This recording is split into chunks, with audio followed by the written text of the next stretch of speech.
Oke, selamat sore. Apa kabar semuanya? Halo semuanya, apa kabar? Saya berharap semuanya baik, ya. Dan hari ini ya hari yang seru banget, ya. Kenapa seru banget? Ya, karena saya berkesempatan menghadirkan ya seorang narasumber yang sangat luar biasa. Ya, sebelumnya saya memperkenalkan diri saya dulu ya kepada teman-teman semua yang belum mengenal saya. Ya, apa kabar semua teman-teman baru yang belum kenal saya? Ya, nama saya dengan Andi Sutanto ya. Dan sore ini ya Bapak Ibu yang hadir ya, saya akan host ya acara ini ya dalam satu acara Go Together dengan tema ya kacamata ahli fisika ya, kacamata KK Life Force di kacamata ahli fisika. Nah, tadi saya sempat bocorkan ya, saya berhasil ya mengundang seorang narasumber ya yang sangat kompeten. Menurut saya beliau adalah pribadi yang sangat kompetennya untuk membahas topik ini, karena beliau ini ya setahu saya, seingat saya ya, bahkan pernah melatih ya peserta Olimpiade. Beliau adalah seorang kepala sekolah, ya kan, dan banyak banget ya pencapaian beliau, ya, dan beliau juga adalah salah seorang guru terbaik ya di domisilinya, ya.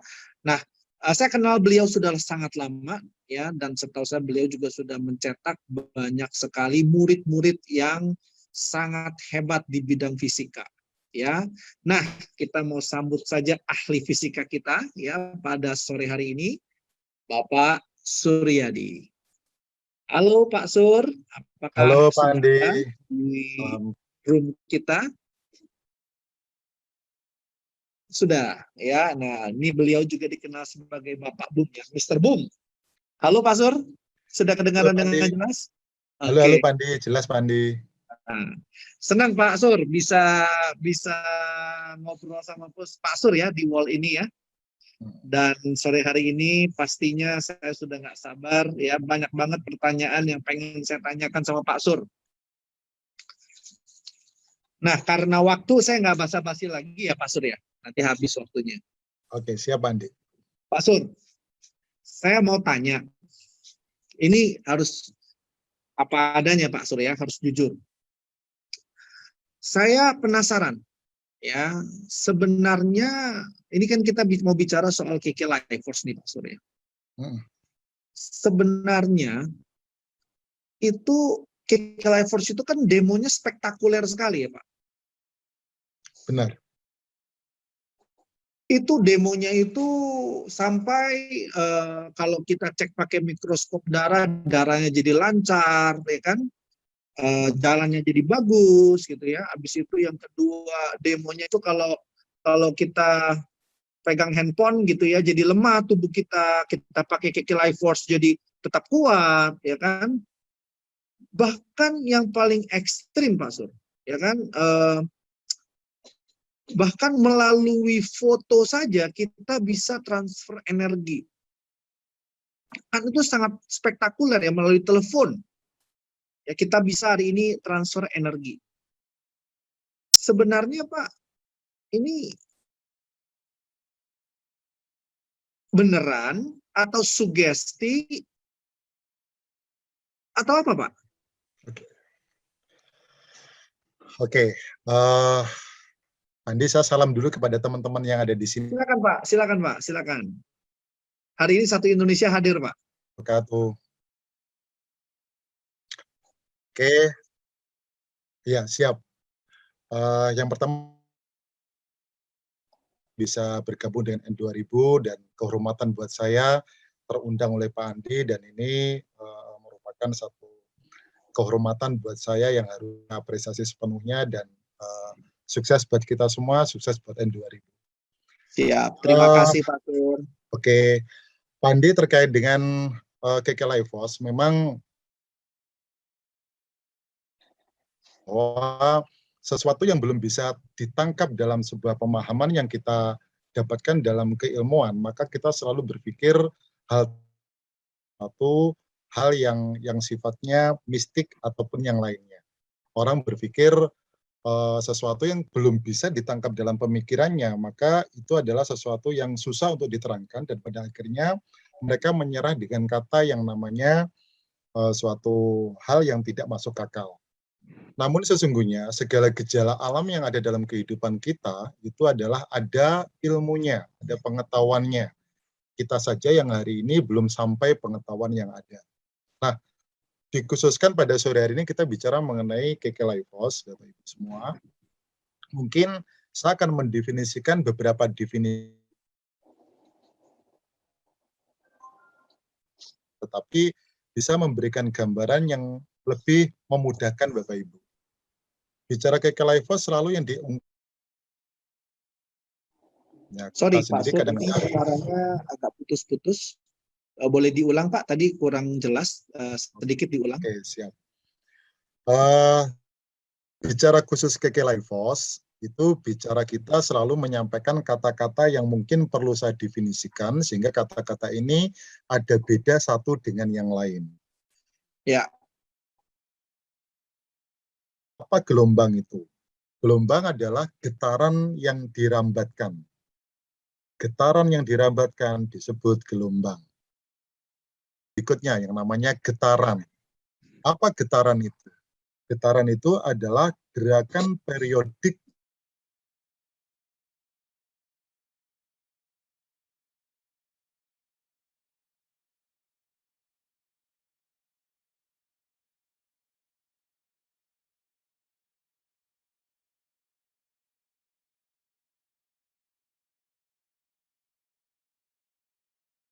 itu. Frekuensi adalah banyaknya getaran yang dilakukan suatu benda dalam waktu 1 sekon.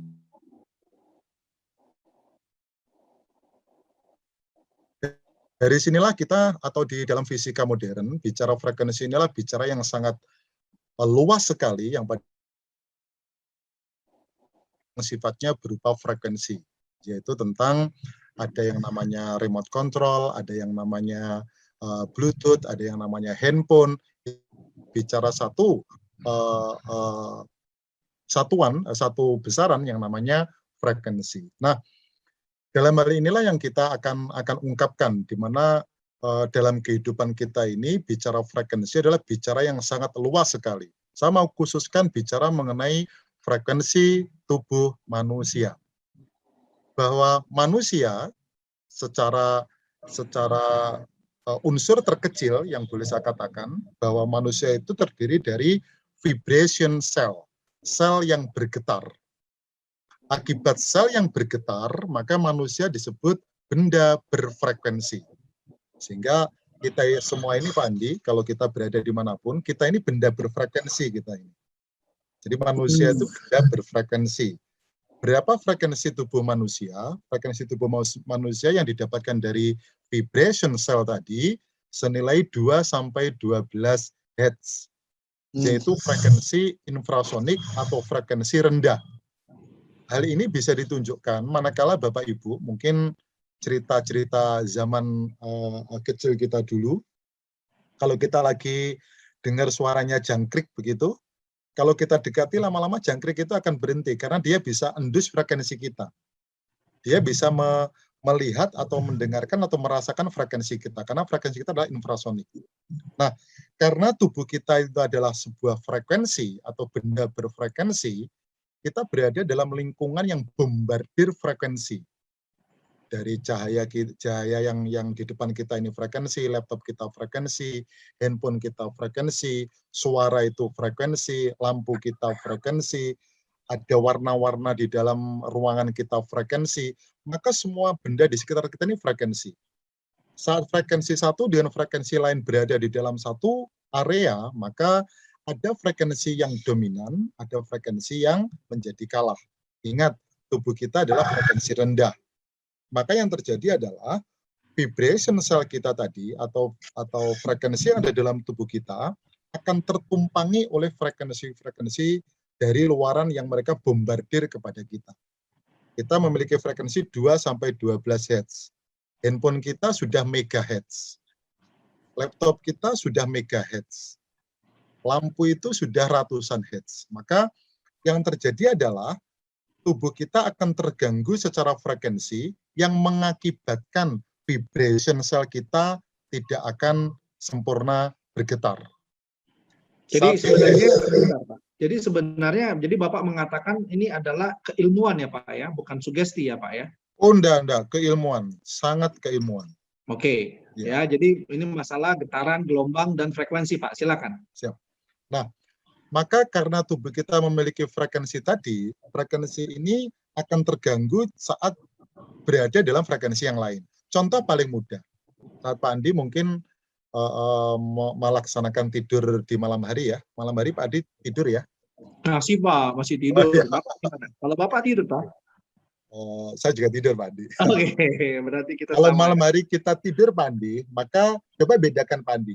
Saat Pak Andi tidur, lampu utama Bapak di dalam kamar menyala, Ya. dengan lampu di dalam kamar Bapak dalam kondisi padam. Pak Andi merasakan kualitas tidur enak yang saat mana? Saya selalu padam Pak, jadi sulit tidur kalau ada lampu ya. Ya. Tapi memang harusnya berbeda ya, karena memang saya juga merasakan kalau ada lampu kurang nyaman ya. Betul. Jadi frekuensi lampu itu Pak Andi, boleh nanti masing-masing ini Bapak Ibu yang hari ini mengikuti Zoom, silakan nanti lampu yang utama di kamarnya dilihat masing-masing. Di sana ada yang namanya spesifikasi. 220 sampai 240 volt, dan di bawahnya terdapat definisi frekuensi 50 sampai 100 hertz. Berarti lampu itu kalau menyala dia memberikan frekuensi senilai 50 sampai 100 hertz. Maka di bawahnya ada sebuah benda, yaitu kita berada dalam frekuensi infra, frekuensi rendah. Apa yang terjadi? Vibration sel kita atau getar sel kita tertumpangi oleh frekuensi yang ada radiasi di atas kita tadi. Maka yang terjadi, kita terganggu frekuensi. Ya. Apa akibatnya kalau kita terganggu frekuensi? Yang paling utama yang akan dirasakan adalah vibration sel atau sel yang bergetar akan tidak sempurna. Saat sel bergetar tidak sempurna, maka hasilnya adalah voltase pacuan darah atau voltase yang mengakibatkan aliran darah itu tidak sempurna. Maka dengan adanya perlindungan radiasi frekuensi ini tadi, akibatnya adalah kita terlindungi oleh frekuensi yang menumpangi kita, sehingga vibration sel kita atau getaran sel kita lebih sempurna, yang mengakibatkan voltase di dalam peredaran darah kita lebih baik, sehingga memperlancar peredaran darah. Jika demikian, sebenarnya apa sih manfaat kekelifos ke dalam tubuh kita? Maka kata kunci pertama bukan perlindungan radiasi, tapi sampaikan aja, memperlancar peredaran darah. Dari mana dapatnya? Dari vibrasi sel yang dimaksimalkan. Kenapa vibrasi sel dimaksimalkan? Karena terlindungi oleh kekelifos. Nah, sekarang pertanyaannya, kenapa kekelifos kok bisa melindungi frekuensi? Ini yang tanya saya, berarti yang menjawab Andi ya.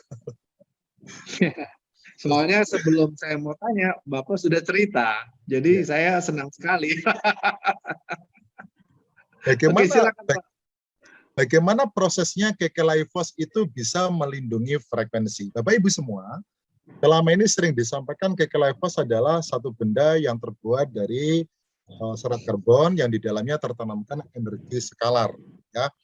Energi skalar ini definisinya sulit, Pak Andi. Sebenarnya energi skalar itu adalah paduan dari gelombang elektromagnetik yang mereka memiliki medan yang saling berlawanan sehingga frekuensinya nol atau frekuensinya bertabrakan.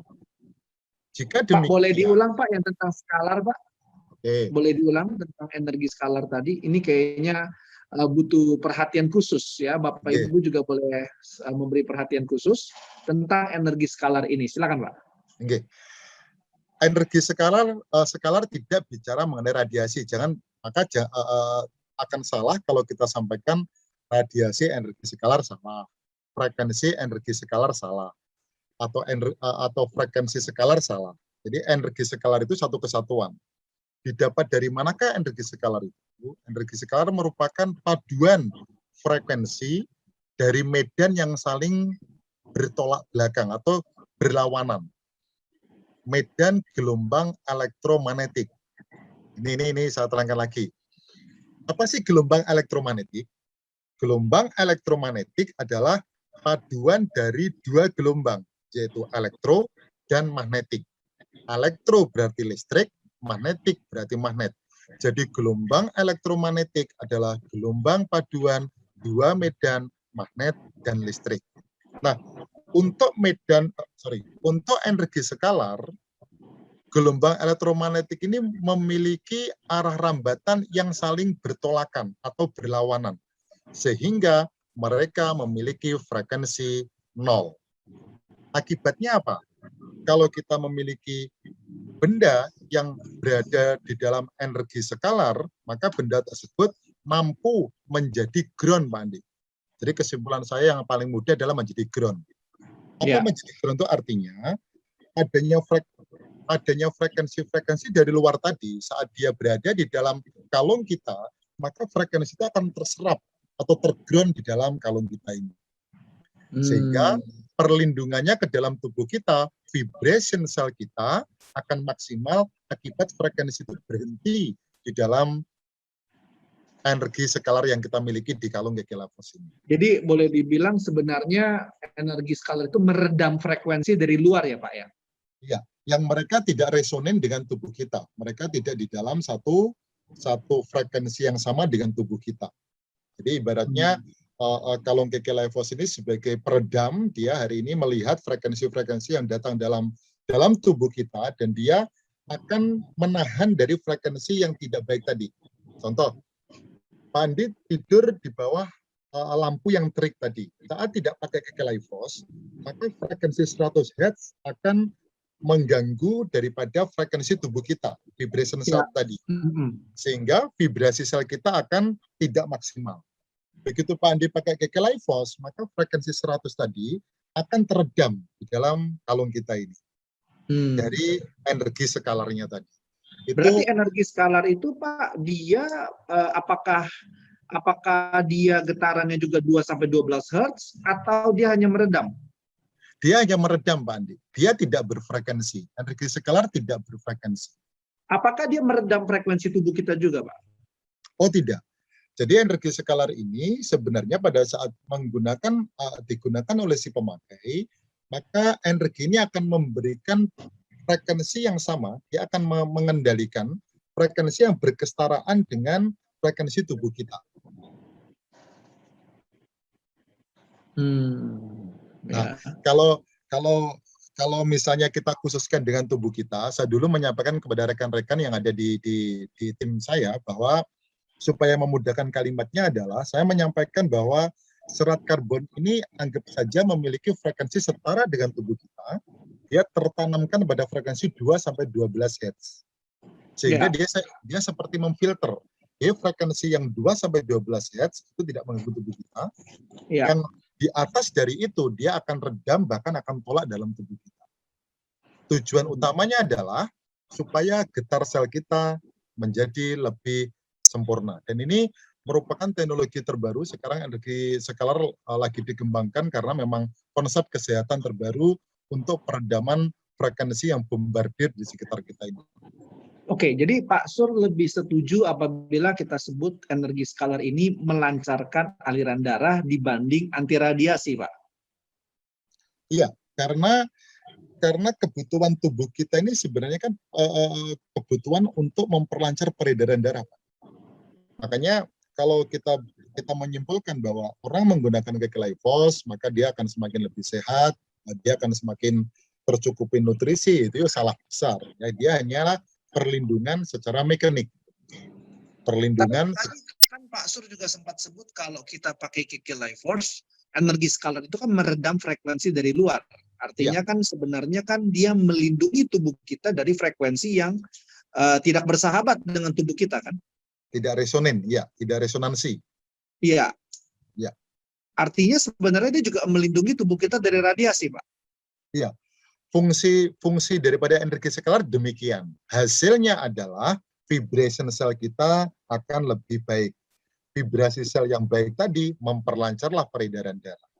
Oke, berarti sebenarnya boleh disebut juga memang dia menghambat radiasi ke dalam tubuh kita, Pak. Dan Iya. hasilnya adalah aliran darah lebih lancar. Iya. Oke, ya siap, Pak. Nah, energi skalar ini, Pak, yang tadi Bapak sebut dikembangkan, Pak. Selain buat kesehatan, ada fungsi lainnya? Energi skalar itu sekarang ini gini, Pak. Duluan kita mendapatkan satu fenomena-fenomena dalam kehidupan ini yang tidak bisa masuk akal, ya. Bahkan kalau mau membicarakan energi skalar ini, maka sesungguhnya orang sudah masuk ke dalam dunia supranatural, Pak Andi. Karena sesuatu yang hari ini tidak lagi bisa diterima dengan pemikiran-pemikiran yang sifatnya dogmatik atau mekanik, karena dia adalah sudah merupakan definisi yang metafisik, ya. Jadi ilmu fisika yang di atasnya kembali. Kenapa saya katakan demikian? Karena ada beberapa hal, mungkin kepercayaan saya dengan kepercayaan Pak Andi juga, adanya makhluk halus, adanya roh, adanya yang lainnya, itu nanti pada akhirnya muncul ke sana, Pak Andi. Nah, pengembangan daripada energi skalar ini sekarang menuju kepada relativistik. Jadi relativistik itu adalah bagaimana manusia bisa melihat masa yang akan datang, juga manusia bisa melihat masa yang lalu melalui sebuah energi ini. Dan itu akan pengembangannya disebut relativistik.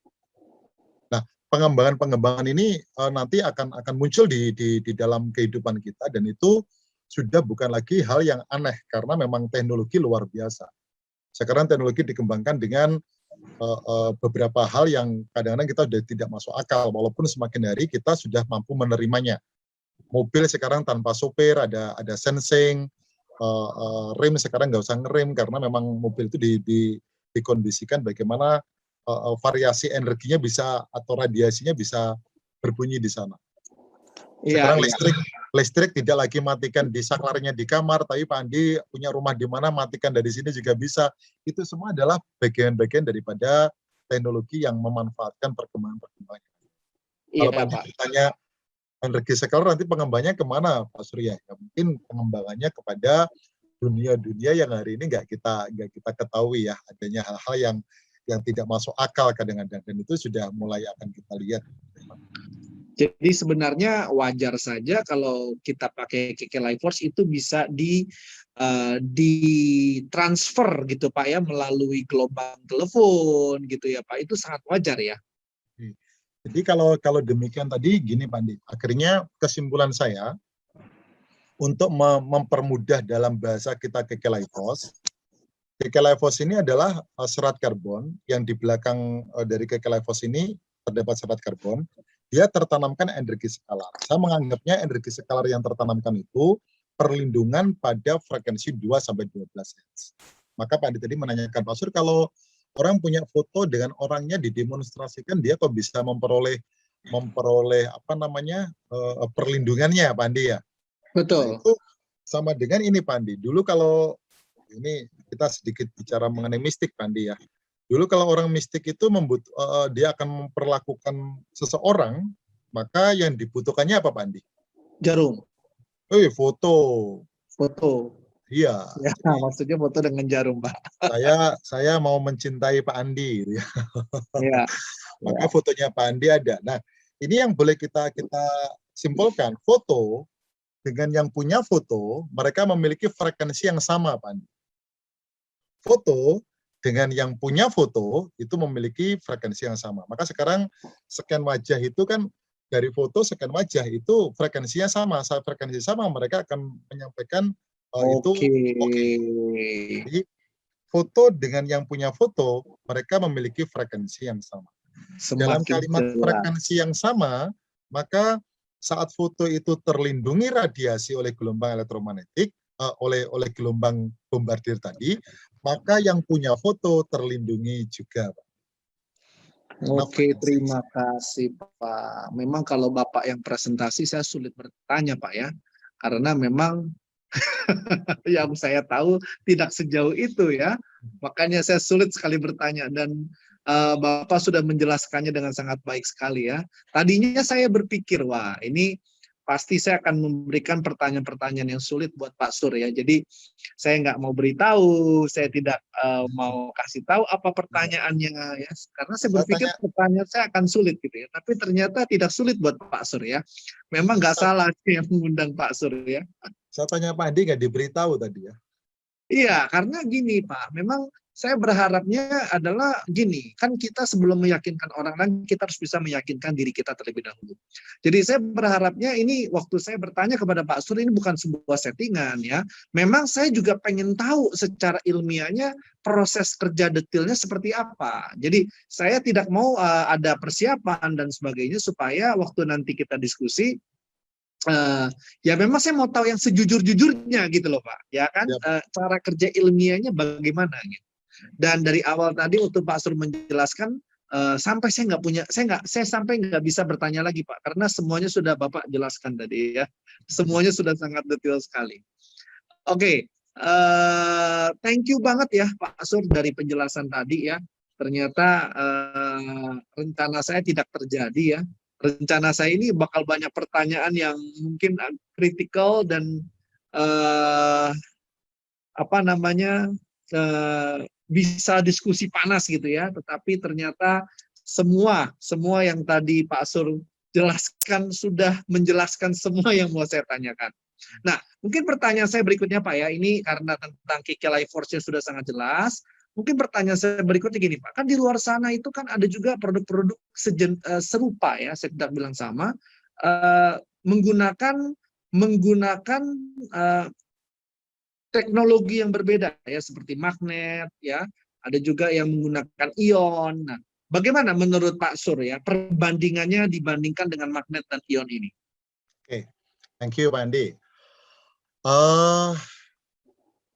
Kalung-kalung kesehatan yang ada di kompetitor, mereka memiliki basic bukan energi skalar yang seperti kita ya, tidak seperti kita miliki di KK Life Force. Mereka lebih menggunakan sifatnya ionik.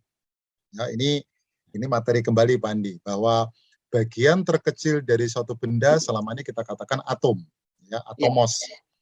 Padahal tidak, atom itu terbagi lagi pada dua bagian penyusunnya, yaitu partikel positif yang disebut proton dan partikel negatif disebut elektron. Ya. Nah, orang selama ini membicarakan ion itu adalah elektron, Pak Andi. Ya. Suatu benda itu dikatakan tiga tipe. Yang pertama dikatakan benda positif, kekurangan elektron, benda negatif, kelebihan elektron, dan benda netral, jumlah proton dan elektronnya sama. Nah, alam itu, alam kita ini menyediakan benda-benda unik. Yang mereka cari adalah benda-benda yang kelebihan elektron. Ya. Nah, didapat dari manakah benda-benda kelebihan elektron itu? Bahwa tubuh bumi, bagian bumi itu menyediakannya. Makanya pada saat adanya gunung meletus, itu banyak orang-orang mereka mencari batuan-batuan yang dari dalam kerak bumi dia muncul. Karena batuan-batuan itu bersifat ionik. Kalau untuk pertanian, maka dia mengandung unsur hara tinggi. Makanya kalau habis gunung meletus itu, terdapatnya tanah subur, karena memang unsur hara mereka datang. Nah, yang terjadi adalah benda-benda yang kelebihan elektron ini, maka dia bersifat ionik. Apa yang terjadi? Saat benda-benda ini bersenyawa dengan sebuah katalisator atau sebuah alat pembantu, maka dia akan menjadikan ionik. Paling mudah contohnya adalah, Pak Andi pernah dengar yang ini, peristiwanya air ponari? Belum. Batu ponari, yaitu seorang anak yang ada di Jawa Timur. Dulu kalau batunya dicelup, orang meminum menjadi baik. Ya, pernah dengar sepertinya. Pernah dengar, ya. Itu fenomena, Pak Andi, itu luar biasa. Jadi cara berobatnya hanyalah orang membawa angker air, batuan dia dicelupkan ke dalam air. Apa yang terjadi? Yang terjadi adalah elektron yang ada di dalam batuan tadi, dia bersenyawa ke air. Air diminum, jadilah tubuhnya ionik. akibat dapatnya ion dari batuan tadi. Sekarang apa perbedaannya dengan batu yang ada di dalam kalung ionik? Sama. Kalung ionik berarti benda tersebut didapat kelebihan elektron. Jangan sampai kekurangan elektron. Kalau dia kekurangan elektron, maka akan sedot elektron kita. Tapi orang-orang atau para ahli kesehatan, mereka mencari benda yang kelebihan elektron. Untuk apa? Pada saat dia gunakan dalam tubuhnya, maka elektron-elektron dalam benda yang dia yakini tadi itu, yang ionik tadi, akan berhampir ke dalam tubuh. Jadilah tubuhnya dia adalah tubuh ionik. Ya, saat tubuh kita ionik, maka mereka merasakan kesehatan lebih baik, mereka merasakan kesehatan lebih daripada sebelumnya. Namun ingat, sebuah benda yang melakukan pelompatan elektron, satu contoh ini, ada satu benda, dia adalah... Profesor, boleh diulang sedikit? Tadi agak terputus sebentar, boleh diulang sedikit? Yang bagian mana, Pak Andi? Yang ionik itu kalau ditaruh di tubuh, dia bisa... Oke, saya ulangi, nggih. Benda yang kelebihan elektron, saat mereka berhampir ke tubuh pengguna, maka elektron tadi bisa berhampir ke dalam tubuh si pengguna. Tubuh itu akan mengalami ionik atau lemparan ion elektron dari benda yang dia pakai. Hasilnya adalah si pemakai akan merasa ioniknya bertambah, sehingga dia merasa lebih sehat daripada sebelumnya.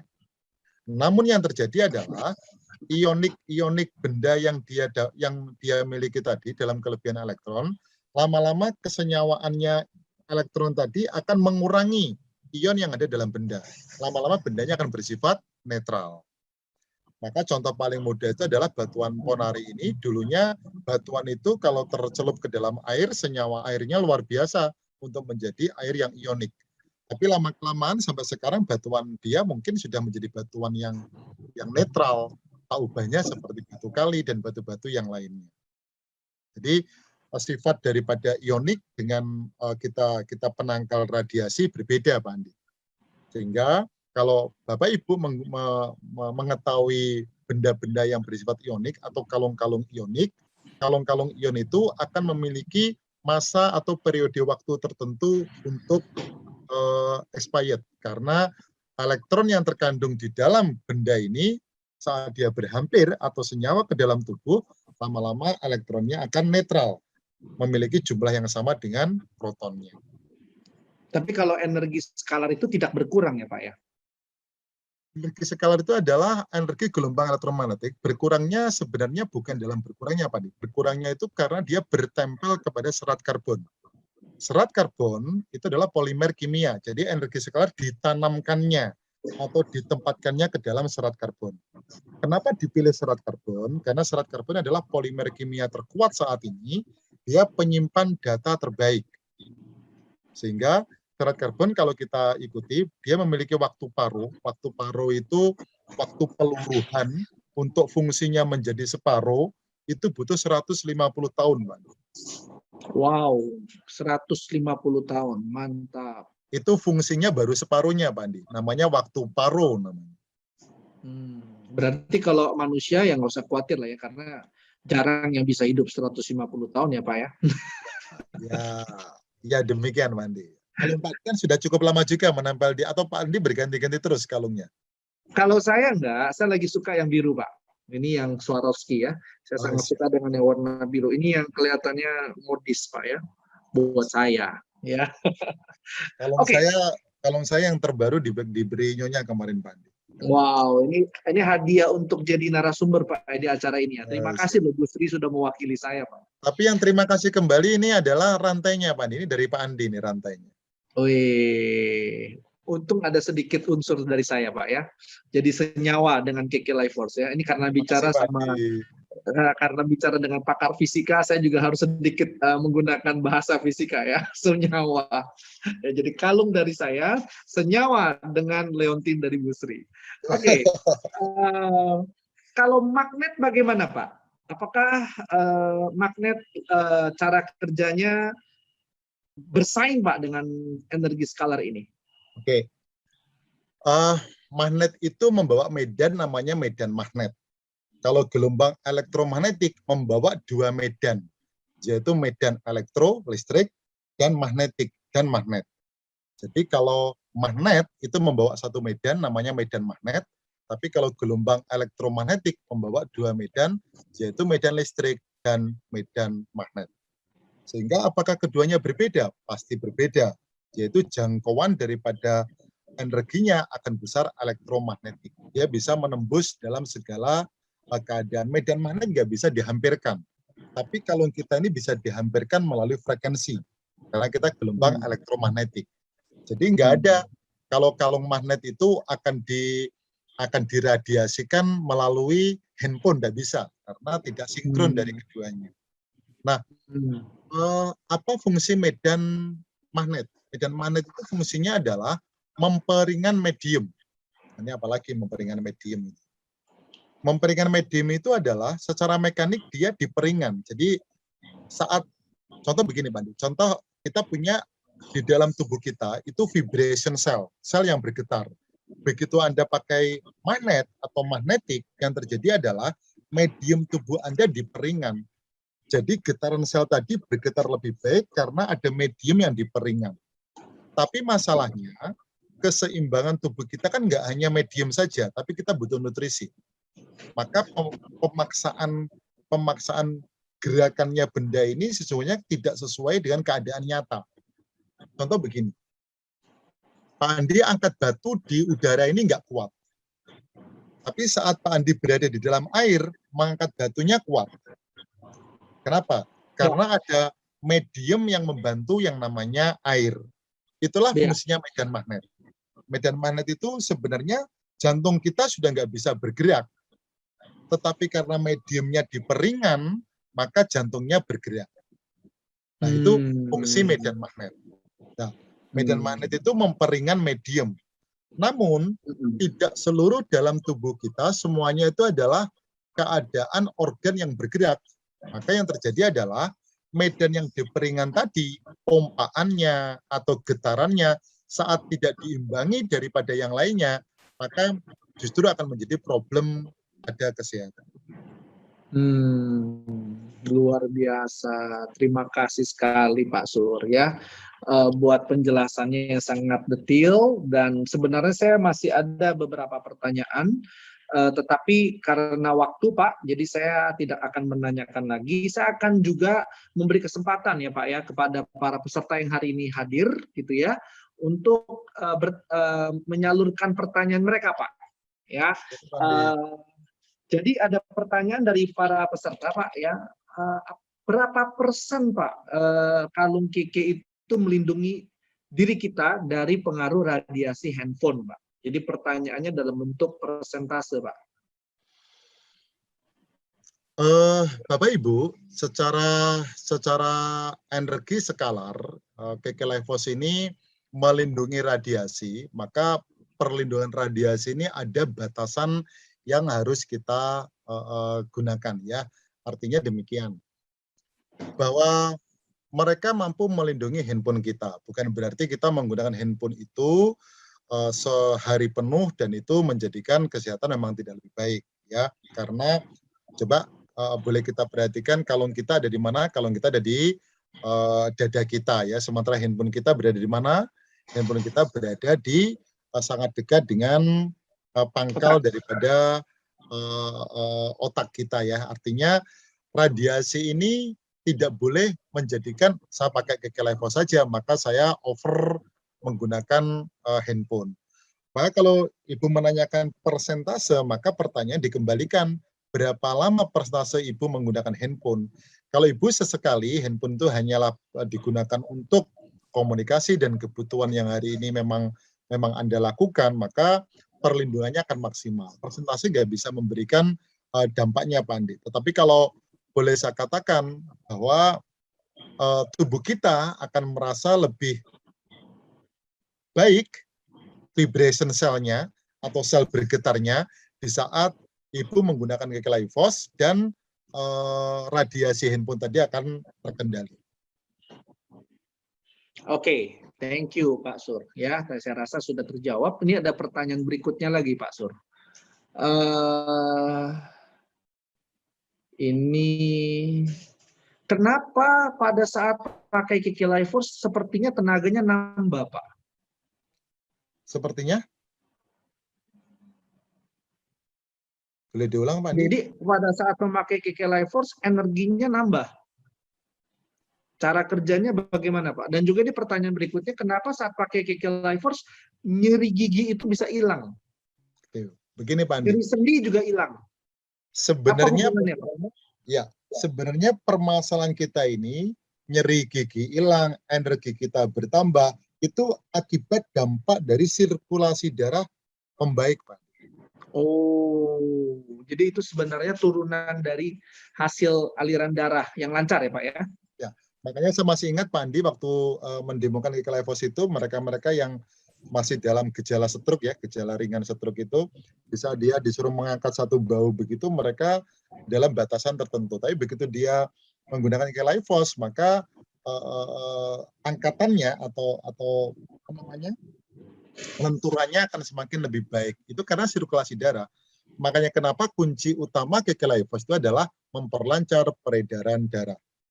Dari memperlancar peredaran darah itu, maka energinya bertambah, ngilu giginya selesai, kesemutannya hilang, migrennya habis, duduknya lebih lancar, semuanya karena sirkulasi darah. Kenapa sirkulasi darahnya lebih lancar? Karena vibration selnya, sel yang bergetar tadi lebih sempurna. Kenapa sel bergetar lebih sempurna? Karena terlindungi radiasinya dari frekuensi luar pengganggu tadi. Mantap, terima kasih Pak Sur. Ini ada pertanyaan berikutnya Pak Sur ya. Apakah ada batas penggunaan? Ini tidak ada tentunya ya. Oke, sebentar saya akan cari pertanyaan yang belum terjawab.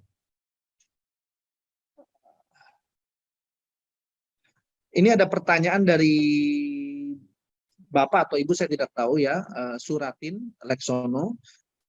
Dia pernah baca artikel bahwa tubuh manusia memiliki frekuensi gelombang 20 sampai 90 Hz. Tapi menurut Bapak, Pak Sur tadi hanya 2 sampai 12 Hz, Pak. Apakah yang benar yang mana, Pak? Rentang frekuensi itu merupakan rentang yang tidak dipastikan ya. Rentang frekuensi itu berada di dalam rentangan yang ada. Kalau literatur yang saya baca, mau di frekuensi seperti yang Ibu sampaikan tadi, tetap merupakan frekuensi rendah. Yang saya baca dalam literatur saya 2-12 Hz, karena frekuensi tubuh manusia itu berada dalam infrasonik. Infrasonik itu frekuensi rendah. Makanya kenapa tubuh manusia, kalau kena musik-musik melo, Pak Andi, musik-musik yang frekuensinya rendah, bukan yang rock and roll, bukan yang hari ini musik keras, frekuensinya rendah, itu tubuh manusia akan seperti resonen ya. Resonen itu nyaman, damai, tenang, karena tubuh kita mengikutinya. Yang Bapak sampaikan berapa tadi Pak Di? 20 sampai 90. 90 itu frekuensi audiosonik ya, sebenarnya itu frekuensi nyata. Kalau itu saya sebenarnya kurang setuju. Kenapa? Karena kalau 20 sampai 90 namanya audiosonik. Kalau audiosonik itu manusia bisa menerkanya. Contoh gini Pak Andi. Pak Andi hadap ke timur. Saya mendekati Pak Andi dari arah barat. Dengan diam. Pak Andi merasa nggak saya hadir? Saya merasa kali. Mungkin merasa saja, tapi nggak yakin. Saya yakin tidak. Karena hendusan saya sangat-sangat pelan Pak Andi ya. Tapi kalau jangkrik nggak begitu. Walaupun kita mendekati dengan pelan pun dia akan berhenti. Kenapa? Karena dia frekuensinya infrasonik. Tubuh kita ini yang bisa kita dengar audiosonik, yaitu 20 sampai 20.000 Hz. Jadi kalau Bapak atau Ibu tadi menyampaikan gelombang, saya pikir dalam setiap gelombang yang ada tadi itu tidak memberikan miss ya. Artinya mau 20 sampai 90 itu pun juga masih dalam gelombang rendah. Gelombang rendah itu nggak terlalu tinggi ya. Kalau yang saya baca literatur 2 sampai 12 Hz karena itu di infrasonik dan kita sebenarnya memang nggak bisa membaca orang lain. Oke. Ya, terima kasih Pak buat penjelasannya. Ini juga ada pertanyaan Pak ya. Eh, Kalau orang pakai KK Life Force di awal itu bisa merasakan mual dan pusing, Pak. Itu kenapa, Pak? Eh itu di awal kali Pak Andi ya? Iya, biasanya di awal begitu. Ya, healing crisis namanya Pak Andi ya. Kenapa pemakai-pemakai awal KK Life Force mereka mendapatkan kondisi yang tidak ideal? Karena tadi Pak Andi, pada saat Pak Andi menggunakan KK Life Force, maka spontanitas saat itu tubuh Anda terlindungi radiasi frekuensi tinggi. Yang terjadi apa? Ibaratkan begini, ibaratkan. Anda punya aliran darah di dalam tubuh ini seperti pipa-pipa yang begitu banyaknya ya. Selama ini pipa-pipa itu tersumbat.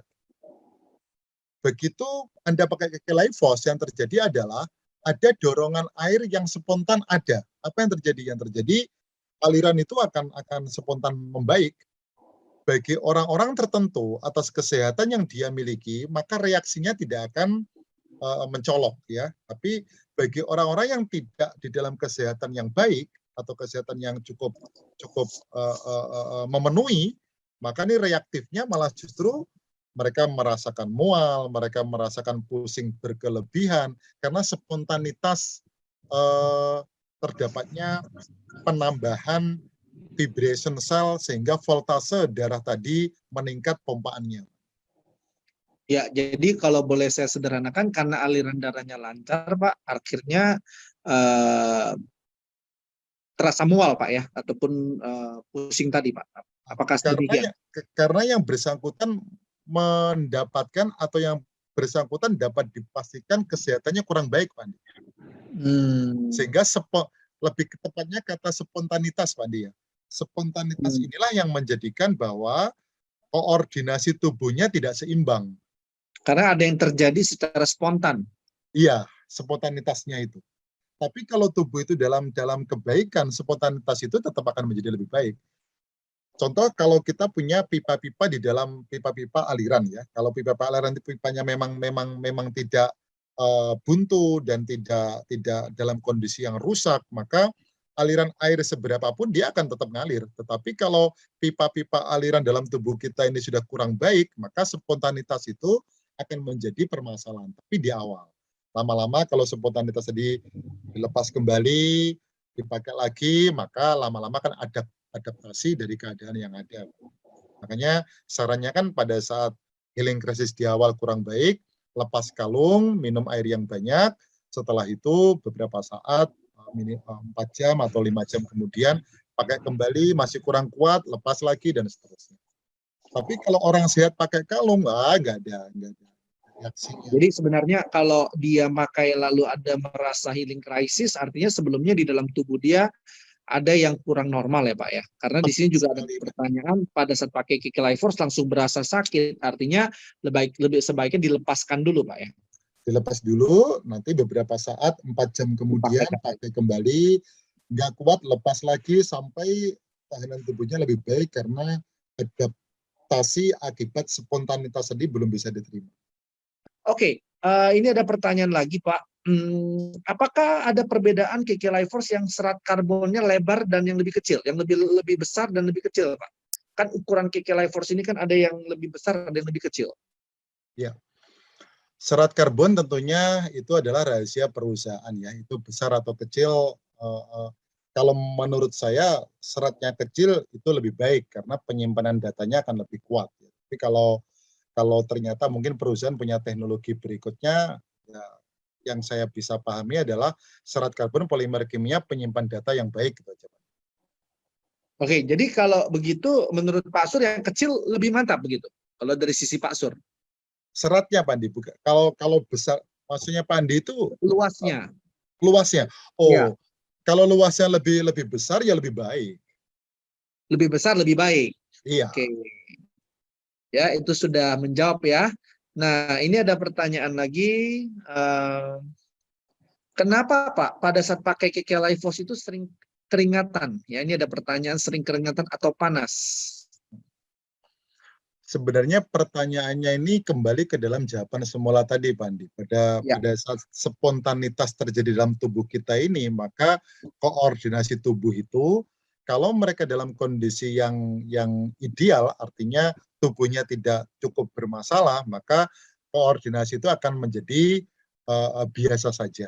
Tapi pada saat Bapak mengalami keringat keluar dan seterusnya, itu karena tadi itu bahwa spontanitas ini belum bisa diterima oleh tubuh.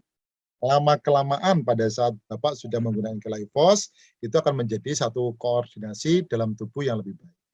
Jadi, tidak usah khawatir itu karena spontanitas di awal saja. Maka saran saya adalah minum air putih yang banyak, kalau bisa hangat. Oke, ini ada beberapa pertanyaan juga serupa Pak ya, hipertensi.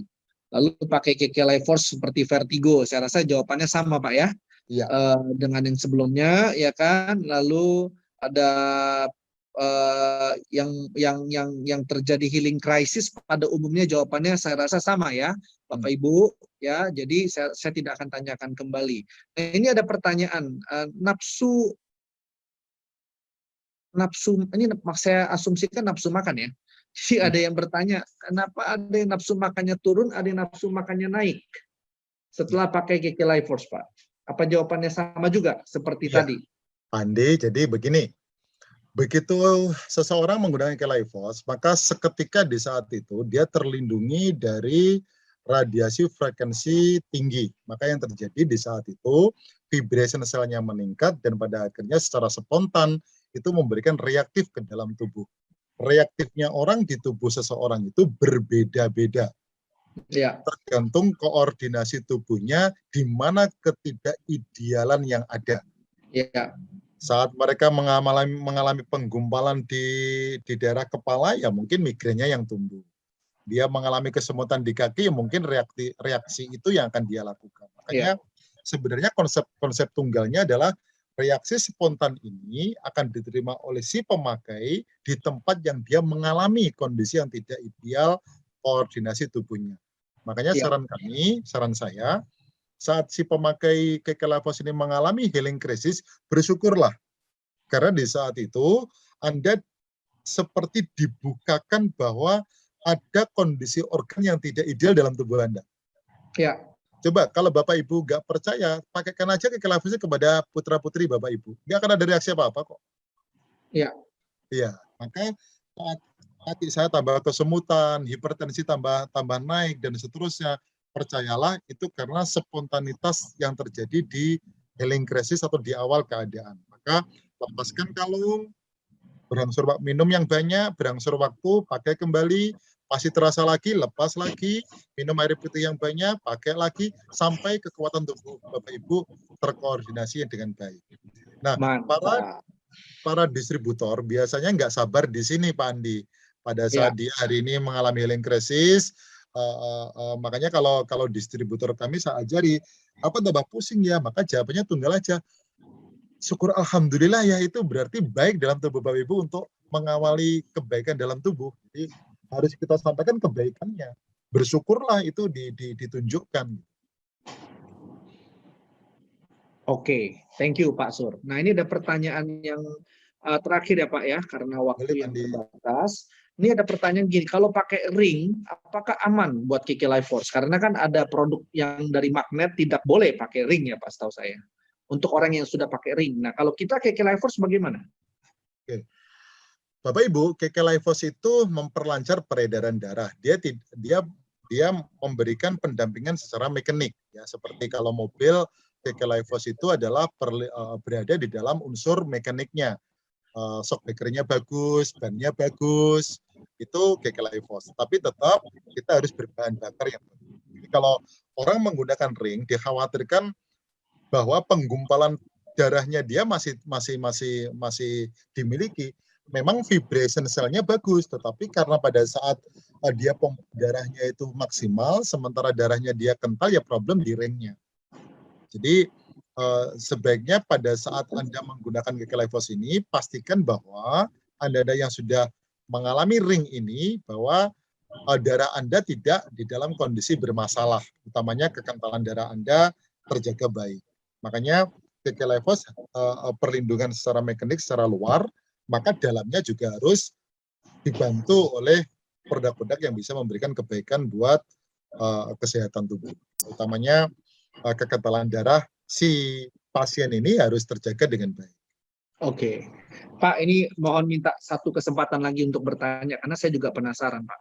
Ya. Jadi kalau pakai KK Lifehouse itu cukup satu atau berbeda jika lebih? Satu itu memberikan dampak baik ke dalam tubuh, 2 lebih baik, 3 lebih baik, maka semakin banyak lebih baik sesungguhnya. Oh Jadi gitu ya, bukan artinya Pandi, satu cukup ya Pak ya? Karena kalau kan bicara satu sudah melindungi frekuensi tubuh kita, tidak seperti itu. Iya, satu cukup. Kalau rekan-rekan misalnya, Pak saya ingin lebih kuat dan ini ya, saya pikir 2 juga nggak ada masalah. Jadi apakah 2 akan lebih baik, Pak Sur? Pasti lebih baik. Oke. Kalau setubuh ini pakai KK Lifehouse, Pak Sur, oh tambah baik lagi itu berarti. Waduh, setelah ini sesuatu banget nih jawaban ini ya. Ini akan mengubah cara saya pakai KK Lifehouse ini Pak ya. Oke, Pak Sur. Ini masih ada pertanyaan-pertanyaan berikut, tapi karena waktu ya tidak memungkinkan. Terima kasih banget ya Pak. Saya senang banget hari ini ya. Walaupun apa yang saya harapkan tidak terjadi ya. Tadinya saya berharap Bapak waktu saya tanya agak kesulitan jawab gitu ya. Tapi apa yang saya harapkan tidak terjadi. Akhirnya malah saya yang duduk diam mendengarkan ya. Jadi ini suasana yang tidak direncanakan ya, tapi luar biasa sekali Pak presentasinya. Sangat detail, sangat mudah diterima oleh nalar kita ya, bagaimana cara kerja daripada energi skalar atau KK Lifehouse ini, dan ternyata ini kita sangat butuhkan ya. Dan saya ucapkan atas nama N2000 Pak, saya mengucapkan terima kasih untuk kesempatan ini, dan mudah-mudahan kedepannya Pak bersedia untuk kita undang kembali Pak. Thank you ya Pak. Terima kasih Pak Andi.